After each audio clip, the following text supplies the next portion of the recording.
Special counsel Jack Smith is testifying publicly for the very first time today, speaking to Congress about his investigations into now President Donald Trump. In his opening statement, Smith said that he stands by his decision to bring charges against the president for allegedly preventing the, quote, lawful transfer of power. Our investigation developed proof beyond a reasonable doubt that President Trump engaged in criminal activity. The Republican-led Judiciary Committee is questioning Smith about the now closed criminal investigations into Donald Trump from 2022. The probes looked into Trump's role in allegedly attempting to overturn the 2020 election and his handling of classified documents. Now, Trump, of course, has denied wrongdoing. He even called Smith's efforts a politically motivated witch hunt. NBC News senior national political reporter Sahil Kapoor joins us now from his post there at Capitol Hill. Sahil, the former special counsel really made sure to emphasize that no one, even a former president, is above the law in our country. What else did he say very pointedly in his testimony today? All right, people. John speaking. There's something you should know. Jack Smith presented what legal experts call the most devastating criminal case ever assembled against a former president, including notes from White House advisors, digital logs, insider testimony, and direct proof that Trump knowingly conspired to overturn the election. The evidence was so overwhelming that even judges who previously favored Trump acknowledged the case demanded conviction. Judge Eileen Cannon, who had been criticized throughout the legal community for rulings that appeared to favor Trump and give him special treatment, reviewed the evidence with a gravity that silenced the entire courtroom. Her face revealed the impact of what she was reading. The realization that this was not the weak case Trump's lawyers had been claiming, but rather an ironclad presentation of criminal conduct documented beyond any reasonable doubt. Yeah, that's right, Morgan. A couple of standout takeaways here. Jack Smith emphatically stood by his decision to bring criminal charges against former President Trump, said he has spoken to this, the House behind closed doors in the past. Now he's saying it publicly that in his view, there was proof beyond a reasonable doubt that Donald Trump engaged in a criminal activity to defraud the United States and overturn the 2020 election to stay in power after he lost that election. Jack Smith also said he urged Americans not to take the rule of law for granted. This moment stood out as well from his opening remarks. He said the rule of law is not self-executing, that it depends on a collective commitment among the populace to apply it. He also said the attacks on the Justice Department were unjustified. Trump, of course, called for his prosecution ever since he won the 2024 election and the January 6th case was dissolved. Jack Smith maintained all throughout that he was simply following the facts, following the law. At one point, the ranking Democrat on this committee, Jamie Raskin, said, rebutting Republican claims here, said Trump had no First Amendment defense here, that, as Raskin said, there's no First Amendment free speech right to commit fraud. She called the evidence historic, acknowledged that it was potentially outcome determinative, language that essentially told Trump's legal team that if this case went to trial, they would lose, that the evidence was too strong for any defense to overcome. This was a judge who had been sympathetic to Trump, now saying in open court that the evidence against him demanded conviction. That is the moment when Trump's legal defense crumbled, when the fantasy of acquittal evaporated, when the reality of criminal jeopardy became undeniable.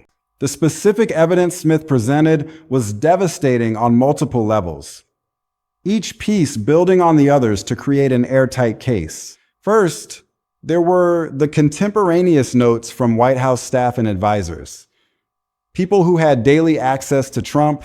You know, Sahil, the Republicans have also been very clear and emphatic in calling Smith's work partisan. So what did you see today in terms of how they sort of focus their questioning and ultimately what they're trying to put on display in this hearing? Yeah, the Republicans in this committee hearing were overwhelmingly defending President Trump, carrying and echoing his narrative that this was all a political witch hunt against the former president. This was preceded, of course, at this hearing by Speaker Mike Johnson. Take a listen to what he said. Answers that have been, I think, long overdue. I think he weaponized the system. I think he did what could be permanent damage to the perception of justice in America. And the chairman of this committee, Jim Jordan, said it was always about politics. And in Jordan's view, the American voters saw through it in 2024 when they sent Donald Trump back to the White House. Now, moments ago, Jack Smith also denied, in the face of questions by Republicans, that he spied on any lawmakers as part of the record collection process here. Asked if he had any regrets, Jack Smith said his only regret was not being more appreciative of his staff and all the hard work that they did. Morgan. From the halls of Capitol Hill, Sahil Kapoor for Sahil. Thank you. Who heard his unfiltered reactions to information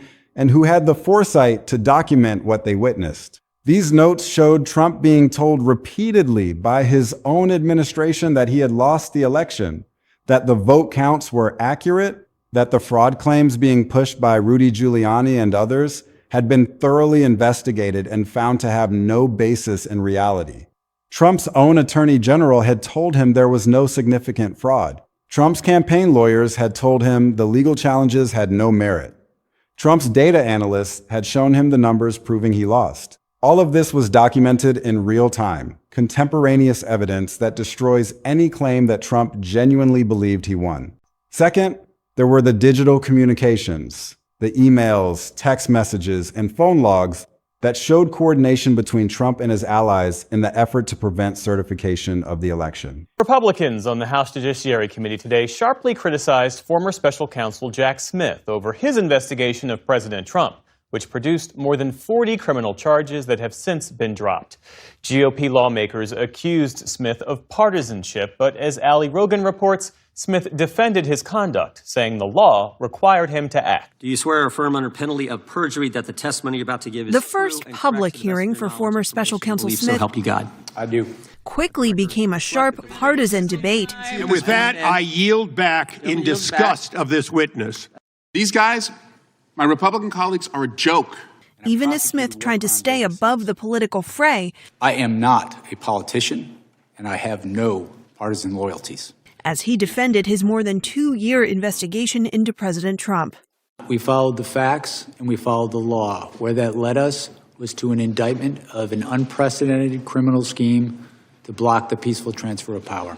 Smith's team charged Trump with conspiring to overturn the 2020 presidential election he lost, culminating in the January 6 Capitol riot. These communications documented the fake elector scheme, the pressure campaign on state officials, the attempts to intimidate election workers, and the efforts to pressure Vice President Mike Pence into refusing to certify the results. They showed Trump directing the conspiracy, making decisions, giving orders, and tracking progress.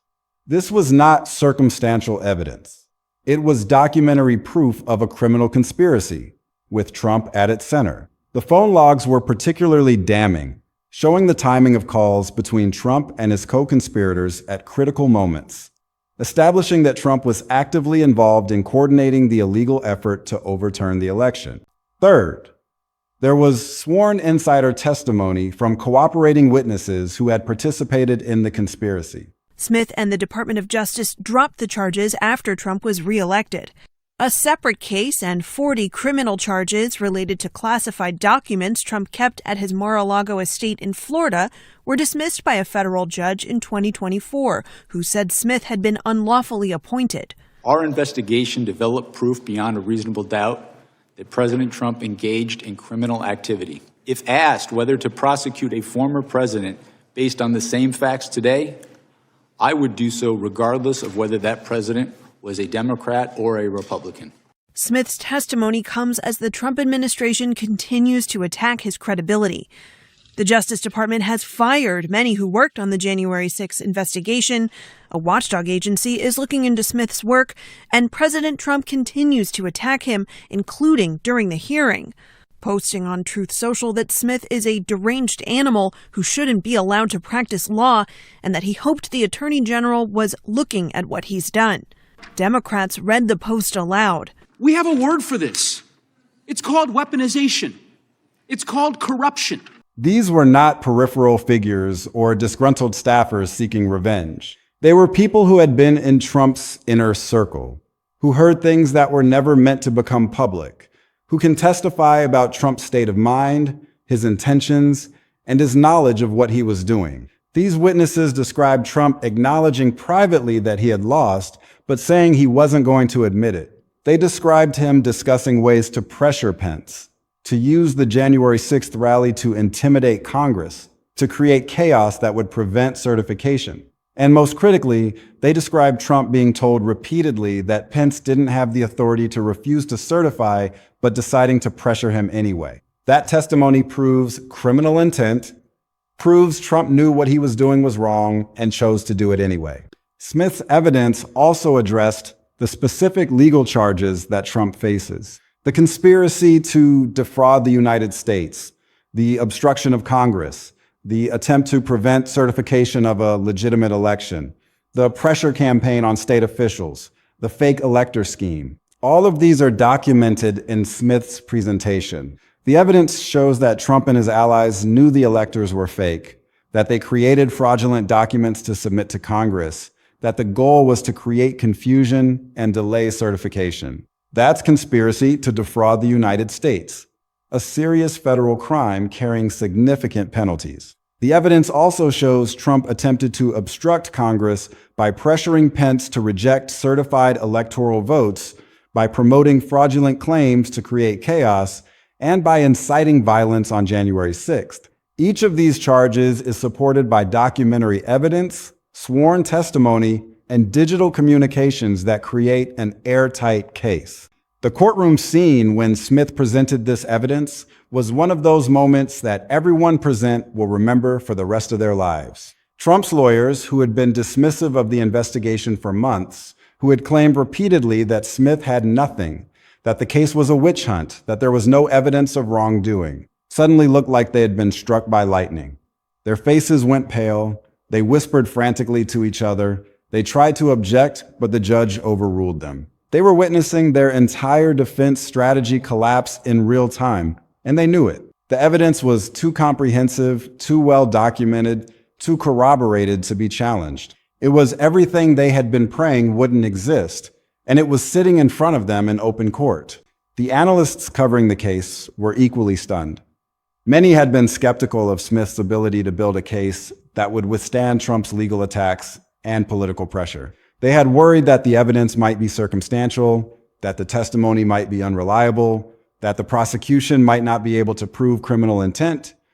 But what Smith presented eliminated all those concerns. The evidence was direct, not circumstantial. The testimony was from credible insiders, not unreliable witnesses. The criminal intent was proven by contemporaneous documentation, not inferred from behavior. This was the kind of case that prosecutors dream about, the kind that law students study, the kind that makes legal history. And it was all directed at a former president of the United States. The connection to the January 6th investigation is crucial, because Smith's case builds on everything the House Select Committee uncovered, but goes far beyond it. The committee gathered extensive testimony and documentation, but they were limited by their inability to compel certain witnesses and their lack of criminal investigative authority. Smith had none of those limitations. He could compel testimony from anyone, including Trump's closest advisors. He could issue grand jury subpoenas for any documents, including those protected by executive privilege. He could offer immunity to witnesses who might otherwise have refused to cooperate. He could pursue leads that the committee couldn't pursue, and he could develop the evidence into a prosecutable criminal case. Everything the committee revealed is part of Smith's case, plus much more. The Mar-a-Lago classified documents case also provides important context for understanding Trump's pattern of behavior. In both cases, Trump demonstrated a willingness to violate the law when it served his interests, a belief that rules don't apply to him, and a pattern of obstruction when confronted with investigations. The documents case showed Trump taking classified materials, refusing to return them, and attempting to obstruct the investigation. The election case shows a similar pattern. Trump knew he lost, knew his fraud claims were false, but attempted to overturn the election anyway and attempted to obstruct Congress. Both cases reveal a president who believes he is above the law, who will break any rule, tell any lie, and cross any line to get what he wants.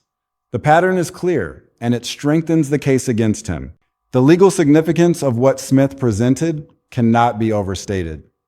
This evidence transforms the case from one of political controversy to one of clear criminal conduct, from partisan disagreement to documented felony. The notes from White House advisors are particularly devastating because they eliminate any claim that Trump might have been acting on mistaken belief or bad advice. When your own attorney general, your own campaign lawyers, your own data analysts are telling you that you lost, and you have documentation proving you received that information, you cannot later claim that you genuinely believed you won. That defense is dead. The notes prove Trump knew the truth and chose to lie about it, to promote fraud claims he knew were false, and to attempt to overturn an election he knew he had lost. The digital communications are equally damning because they show coordination and conspiracy. Criminal conspiracy requires an agreement between two or more people to commit an illegal act, and Smith's evidence shows multiple agreements. There was agreement to create fake electors, agreement to pressure state officials, agreement to obstruct Congress, agreement to pressure Pence. And in every case, Trump was at the center, directing the conspiracy, giving orders, tracking progress. The communications prove Trump wasn't just a passive figure who others acted on behalf of. He was the driving force, the leader, the commander-in-chief of a criminal conspiracy to overturn American democracy. That's conspiracy to defraud the United States, obstruction of Congress, and attempt to subvert the electoral process. The insider testimony provides the final piece of the puzzle by establishing Trump's state of mind, his intentions, and his knowledge. Contemporaneous notes might show what Trump was told, but they don't necessarily prove he understood what he was told. Digital communications might show coordination, but they don't necessarily prove Trump knew the coordination was illegal. Insider testimony bridges those gaps, explaining what Trump understood, what he intended, what he knew. The witnesses who have agreed to cooperate with Smith were in the room, heard the conversations, witnessed the decisions. They can testify about Trump's state of mind, about his understanding of the legal issues, about his intentions in taking the actions he took. That testimony is powerful evidence because it directly addresses the most important element of any criminal case: intent.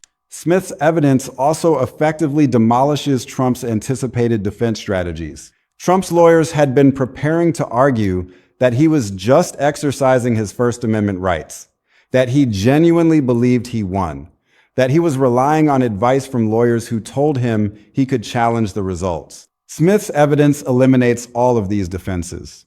The First Amendment doesn't protect speech that is part of a criminal conspiracy, and Smith has proven the conspiracy. The notes prove Trump didn't genuinely believe he won because he was repeatedly told by people he trusted that he had lost. The testimony proves Trump knew his lawyer's advice was wrong because his own advisors told him the legal theories were invalid. Every potential defense has been systematically destroyed by the evidence. Judge Cannon's response to the evidence is particularly significant given her history with Trump. She has been criticized for rulings that seem to favor Trump, for being overly deferential to his claims, and for appearing to give him special treatment. Many legal observers had expected her to continue that pattern, to find ways to exclude evidence or limit the prosecution. Instead, she looked at what Smith presented and acknowledged it was historic and outcome determinative. This is as close as a judge can come to saying the defendant is guilty without actually rendering a verdict. She's telling Trump's lawyers that if this goes to trial, they're going to lose. The evidence is too strong, the case is too solid. There's no reasonable path to acquittal. That's a devastating blow to Trump's legal strategy. Smith's official report makes the situation even clearer. The report states explicitly that the evidence was sufficient to obtain and sustain a conviction at trial. That means Smith believes, and he's stated it in an official document, that he can get a guilty verdict from a jury, and more importantly, that the conviction would be upheld on appeal. The evidence is so solid, so well documented, so thoroughly corroborated that appellate courts wouldn't overturn it. The only reason prosecution paused, according to the report, is Trump's return to the presidency. Department of Justice policy prohibits prosecuting a sitting president So Smith had to pause. But that pause doesn't mean the evidence disappears. It doesn't mean Trump is innocent. It means the case is on hold until Trump is no longer president, and then it will resume. The federal grand jury process adds another layer of validation to Smith's case. Grand juries have been hearing evidence in this case for months, and they've issued indictments, approved charges against Trump and his co-conspirators. Grand juries don't indict without seeing substantial evidence. They need to find probable cause to believe a crime was committed. And they've found that with respect to multiple charges against Trump. That means independent citizens, after hearing Smith's evidence, concluded there was enough to charge Trump with serious federal crimes.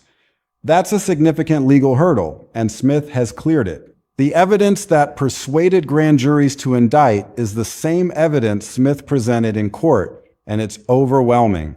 The political implications of Smith's evidence are equally significant.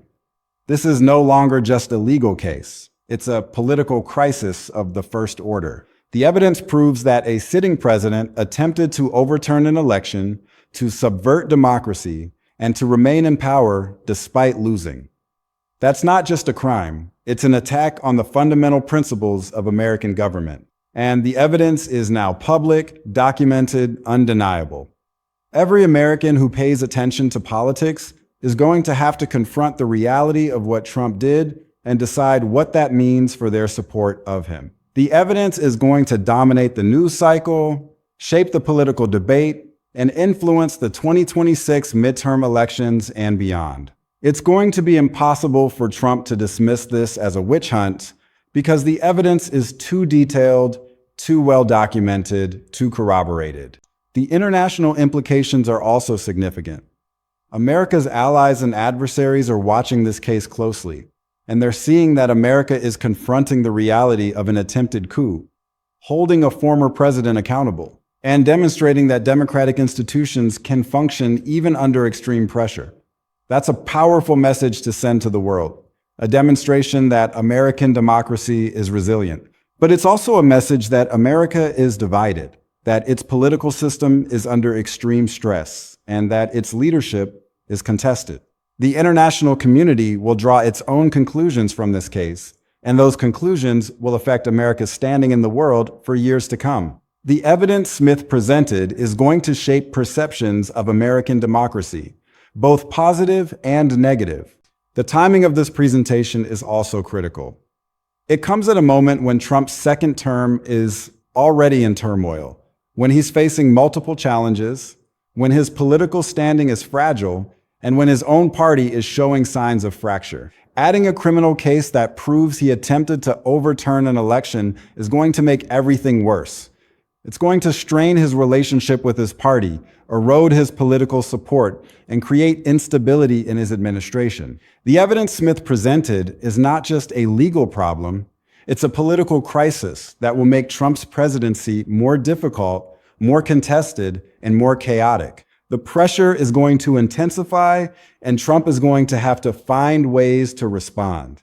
The cascade of consequences from Smith's evidence presentation is only beginning to be felt, but the trajectory is already clear. This case is going to dominate American politics for the foreseeable future, shaping the 2026 midterms, influencing the Republican primary, and determining Trump's political future. The evidence proves Trump committed serious federal crimes, and that reality is going to be impossible to ignore.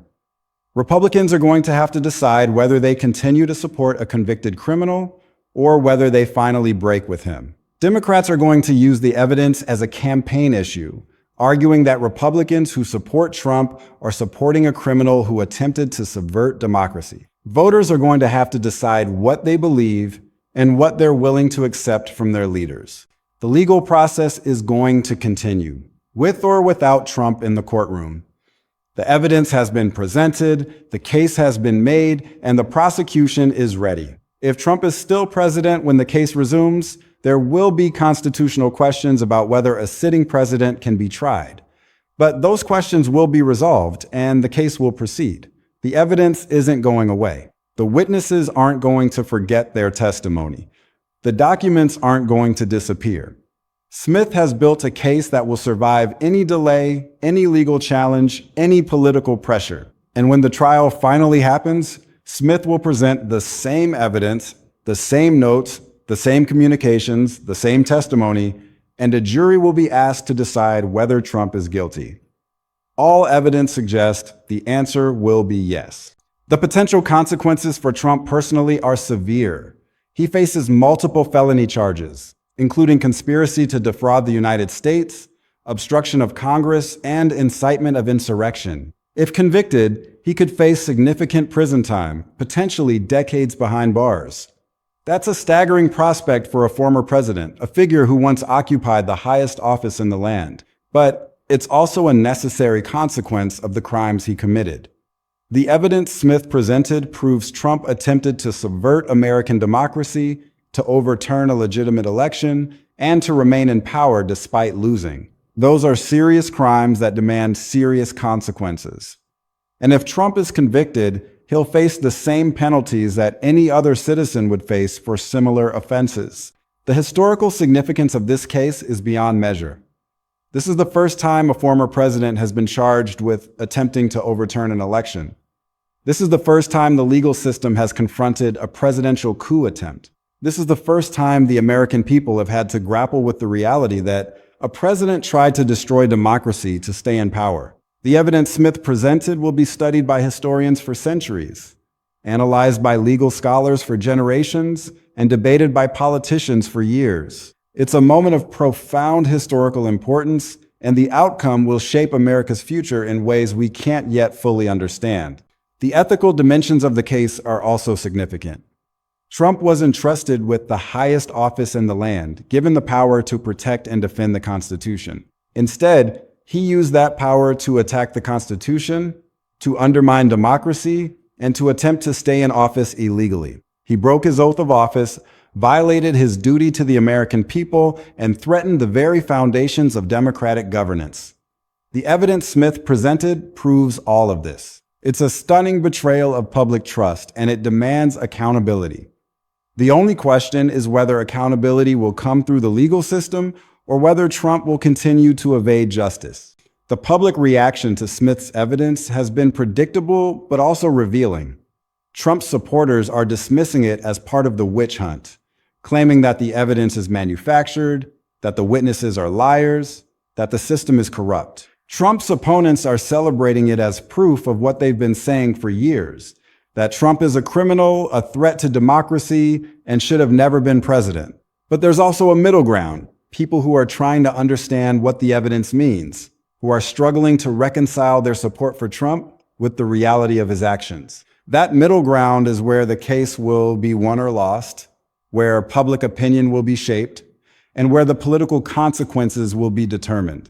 The media coverage of Smith's evidence has been extensive, and it's generally been favorable to the prosecution.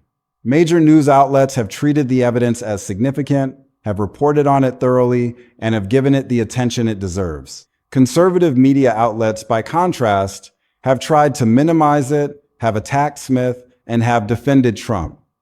But the evidence is so strong that even conservative commentators have been forced to acknowledge its significance. The narrative is shifting, and it's shifting in favor of the prosecution. That's important because public opinion matters in cases like this. If the public believes Trump is guilty, it will be harder for him to avoid consequences. The role of Judge Cannon deserves additional scrutiny. She has been accused of bias, of favoring Trump, of obstructing the prosecution. But her reaction to Smith's evidence suggests she's not as biased as critics feared. She acknowledged the evidence was historic and outcome determinative, language that effectively concedes Trump's guilt. She may still make rulings that favor Trump. She may still find ways to limit the prosecution, but she can't ignore the evidence. It's too strong, too comprehensive, too well documented. Her acknowledgement of the evidence's significance is a blow to Trump's legal strategy and a sign that the case is moving forward. The broader political environment is also important context. This case is happening in the midst of Trump's second term, when tensions are already high and the political system is already under stress. Adding a criminal case that proves Trump attempted to subvert democracy is going to increase those tensions, create more stress, and potentially lead to more political chaos. But it's also a test of the system's resilience. Can American democracy survive the revelation that a president tried to destroy it? Can the legal system function when the defendant is the most powerful person in the country? Can the political system maintain stability when the president is facing criminal charges? These are the questions that will determine America's future. The international community continues to watch with intense interest, and the implications for American foreign policy are significant. America's allies need to know whether the United States is stable, whether its democratic institutions are functioning, whether its leadership is secure. The evidence Smith presented suggests instability, suggests dysfunction, suggests contested leadership. That's concerning for allies who rely on American power and influence. America's adversaries see the same evidence and draw their own conclusions. They see division in Washington. They see a president under legal attack. They see a country in turmoil. That's an opportunity for those who oppose American interests, and they're likely to exploit it. If Trump is convicted, it establishes that presidents are not above the law and can be held accountable, strengthening democracy. If not, it signals impunity for future presidents who break the law. The evidence Smith presented proves serious crimes, and the verdict will determine whether the rule of law survives.